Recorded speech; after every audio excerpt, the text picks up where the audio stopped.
How different is the Winter Soldier from comics to screen? I don't know. James Buchanan Barnes, aka the Winter Soldier, has appeared in hundreds of Marvel comics, so there's a significant amount of lore surrounding this character. On screen, we've seen the character be played by the very Marvel named Sebastian Stan in a number of MCU movies and even a couple of shows. So let's find out how different the character is in the comics to those appearances on screen. The very Marvel named Bucky Barnes made his first appearance in the same comic as Steve Rogers' Captain America, that being 1940's Captain America Comics Issue 1, written and illustrated by Joe Simon and Jack Kirby. In the issue, Steve Rogers becomes Captain America during the Second World War before his friend and US Army camp mascot, Bucky Barnes, learns of Steve's secret identity. In the comics, Steve Rogers kept his secret identity for a long period of time. Because Bucky now knew who Captain America was, Steve asked him to keep his identity a secret and also join him as his sidekick. Enthusiastically, Buck agreed, getting his own suit before going on to fight the World War II baddies side by side. This comic introduction is both very similar and very different to the first time we see the character on screen in Captain America: The First Avenger. While Buck and Steve are mates who fought together in the Second World War, neither of them have secret identities, Buck is less of a sidekick, and he's also 3 years younger than Steve in the comics, being much more of a Robin to Steve's Batman, but in the MCU, Buck is actually a year older, with their relationship much more reflecting this quote. We're like Batman and Robin, but we're both Batman. Bucky's story in Captain America: The First Avenger ends when he, Steve, and the Howling Commandos try to capture Hydra's Arnim Zola on a train. The mission took a turn for the worse when Barnes fell out of the carriage, falling to his apparent death in the icy water below. How this differs from the comics is that Barnes and Rogers were trying to stop a drone plane carrying a bomb launched by Baron Zemo. Steve fell off, but Barnes was still on when the drone exploded, where he was presumed dead on impact. But on both page and screen, it was later revealed that he never really died. Having characters die and come back to life, or having been revealed to not be dead at all, is something that happens all the time in the Marvel Universe. But to have someone be presumed dead and not return for over 50 of our years is extremely rare. The first dozen issues of the 2004 Captain America run were written and illustrated by Ed Brubaker and Steve Epting, where they introduce us to a character referred to as the Winter Soldier. It's then later revealed that this person is actually Bucky Barnes. We learn that he survived the explosion before falling into the icy water. After the war finished, a Russian submarine was searching for Captain America, but instead found Bucky frozen. One of the Russians once saw Bucky in action, and his fighting skills led him to believe that he might have the same super soldier serum running through him as Captain America. After performing tests on him, they found no traces of the serum, but discovered that he was still alive, so placed him in cryostasis. Russian generals brainwashed Barnes into becoming the Winter Soldier, where they would take him in and out of stasis for assassination missions around the world. In the MCU, Bucky survived the fall from the train because of super soldier experiments done on him by Arnim Zola when Hydra had previously captured him. They were then the ones who also found him, and like the comics, brainwashed him into becoming the Winter Soldier, where they put him in and out of cryostasis for assassination missions against those Hydra deemed a threat. Mission report. Like most great characters, Bucky Barnes has a complex personality. While there's no mention of his parents in the MCU, the comics explained that his mother and father passed away when he was young.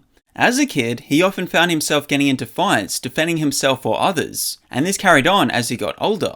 On screen, we see this when protecting Steve from bullies. We also see his caring side when comforting Rogers after the death of his family. Buck had a passion to be a part of the armed forces, like his father, and trained at Camp Lai as a ward before becoming the camp mascot and eventually a soldier for the special military operatives thanks to advanced hand-to-hand combat training. Despite being a good person at heart, that all changed when Barnes was brainwashed into the Winter Soldier. This process conditioned him to be an assassin that hated those who were deemed threats to carry out evil doings. This has led him to killing many innocent people. Nick Fury and S.H.I.E.L.D. were the ones in the comics who identified who the Winter Soldier was, which Steve Rogers later learnt about, going to confront him. During a battle, Rogers used the power of the Cosmic Cube to restore Barnes' memories. Seeing all the harm he caused, Bucky then used the cube to teleport and hide away, searching for those who made him this way. We see his remorse and guilt on both page and screen for his uncontrollable actions as the Winter Soldier, not only making a conscious effort to become a better person, but also helping give others a second chance too. Despite this similarity, there are differences as to how that brainwashing was washed away on screen.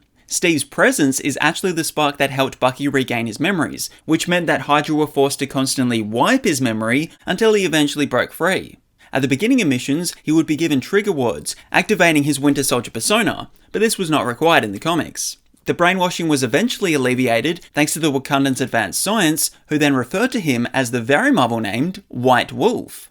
He's never been White Wolf on page though. That title belongs to T'Challa's adoptive brother, Hunter. The Winter Soldier and White Wolf aren't the only codenames Bucky has gone by. His other most notable persona is Captain America. After the apparent death of Steve Rogers, Bucky sought revenge. One of those he believed might be Steve's killer was Tony Stark, as this was in the aftermath of the Civil War. But upon confronting Stark, was told that, should anything happen to Rogers, he wanted Tony to prevent Bucky from going back to his Winter Soldier past, and also pass the mantle of Captain America on to Barnes. Upon taking the title, Barnes was also cleansed of his remaining brainwashing and allowed to be Captain America without answering to anyone. He carried the iconic shield and wore an altered version of Steve Rogers' cap suit, which was created by Tony Stark.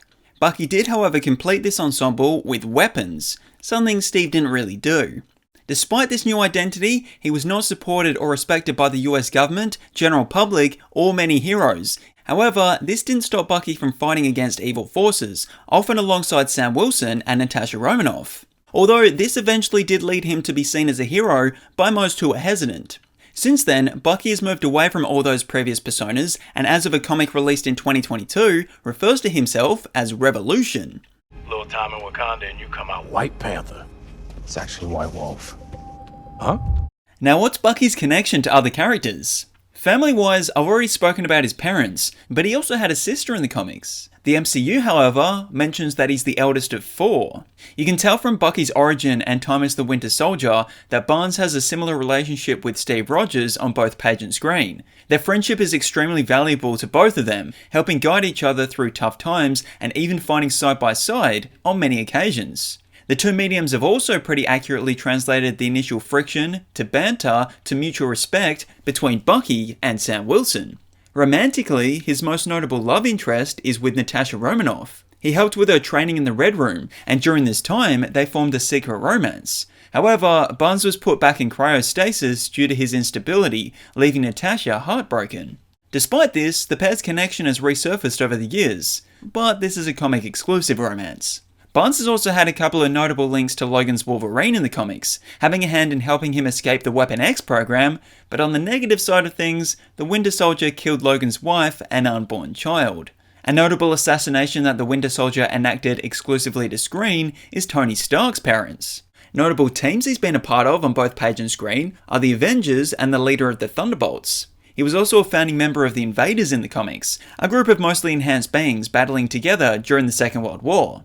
As for Bucky's villains, he's fought both Hydra and the Zemos on both page and screen, Crossbones is a notable foe, the other Winter Soldiers is movie exclusive, and Carly Morgenthal's Flag Smasher is someone he's only fought in the Falcon and the Winter Soldier show. Can you move your seat up? No.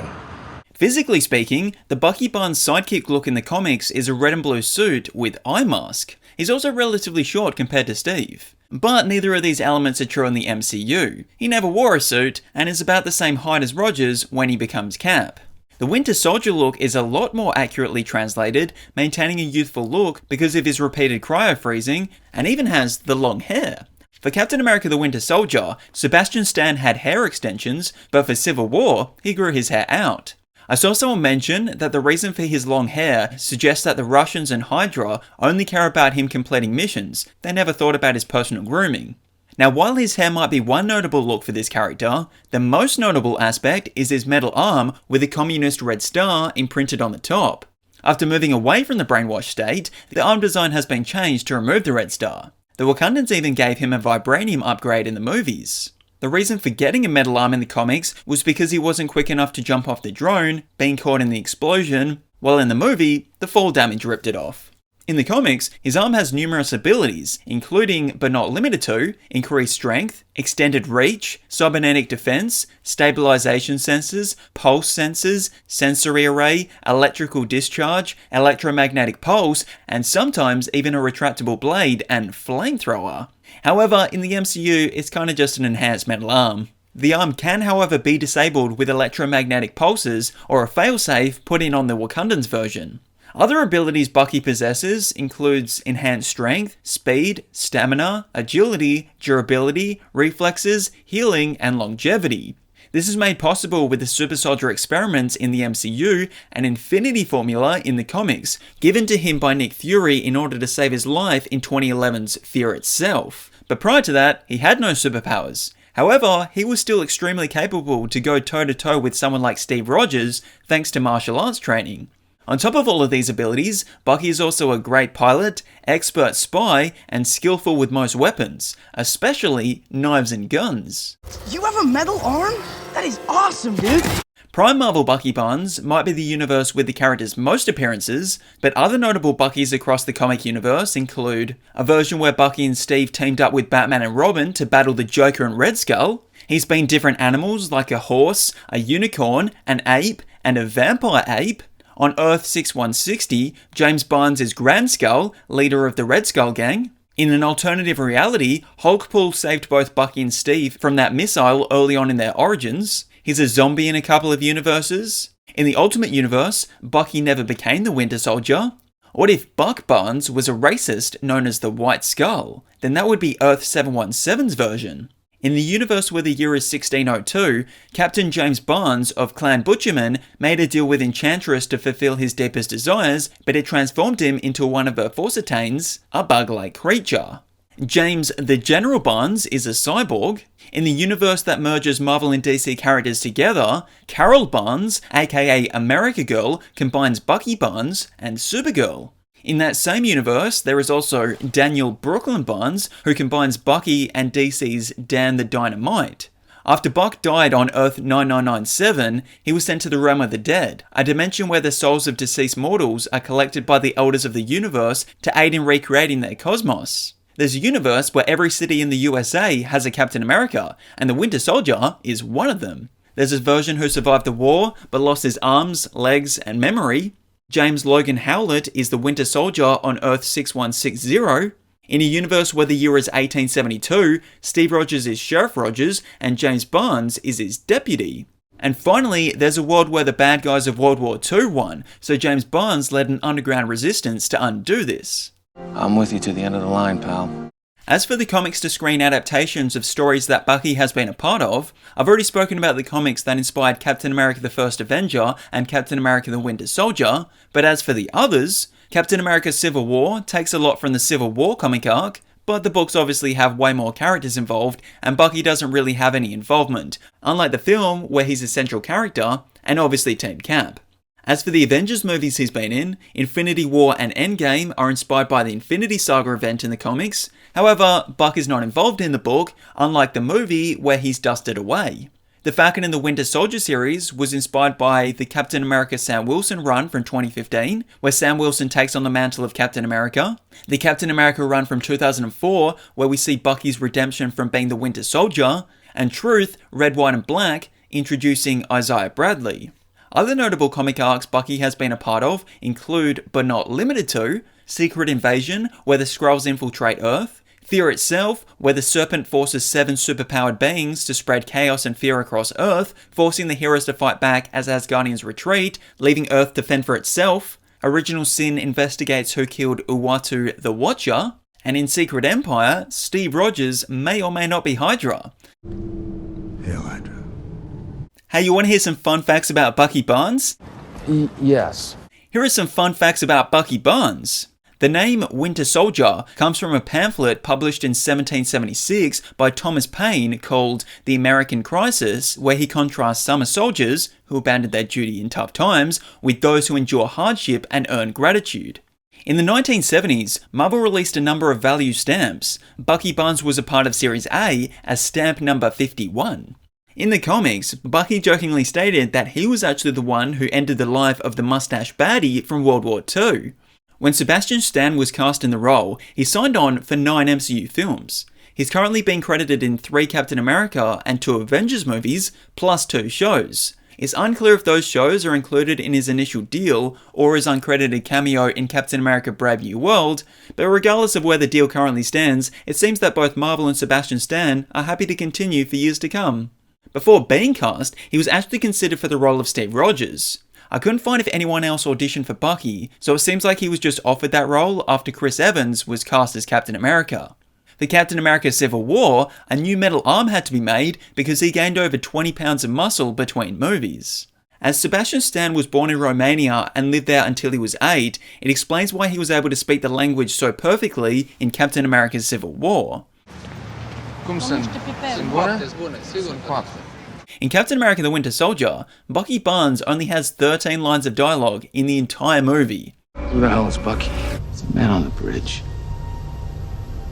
Who was he? I knew him, but I knew him. We looked for you after.